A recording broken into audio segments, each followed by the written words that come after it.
Shout out tena kwa wanangu ambao umeendelea kuangusha comment na kuniuliza maswali mbalimbali kuhusiana na soka, na napenda sana.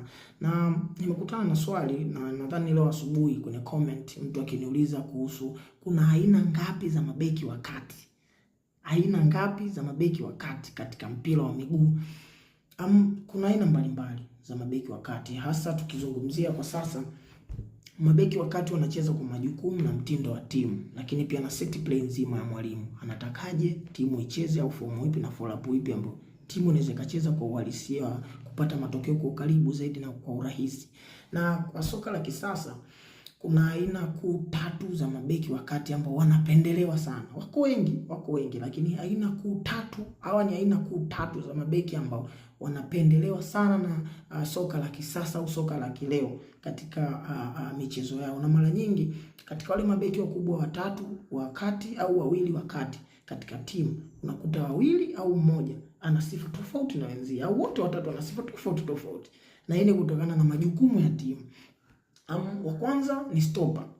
Nadhani mnaweza mkawa mmemsikia sana stopper, au huyu mara nyingi kwa lugha ya Kiswahili tunamuita beki mkakamavu.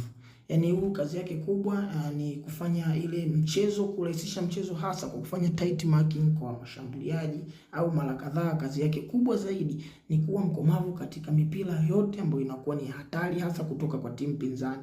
Na mara nyingi huwa anasimama na mshambuliaji mmoja au wawili kwa kufanya marking, either pishana na wenzie. Na mfano mzuri kwa hapa Tanzania naweza mkawa mnamfahamu ni bwana Ibra Baka.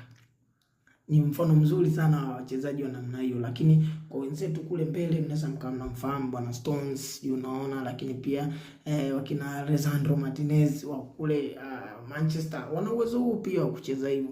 Na beki mkubwa wa pili wakati ambaye ana sifa nyingine tofauti ni sweeper, alimaarufu anamuita libero.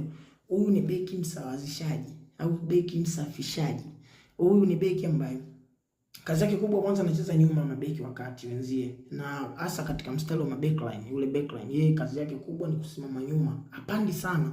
Kazi yake kubwa ni kucheza na kuclear hatari zote ambazo zinaletwa na timu pinzani, kutoka kwa playmaker, kwa winger, lakini pia na kwa standing forward wa katikati wa timu pinzani ambao wanaweza wakaja kuwa na hatari kwa urahisi zaidi na kusogelea timu.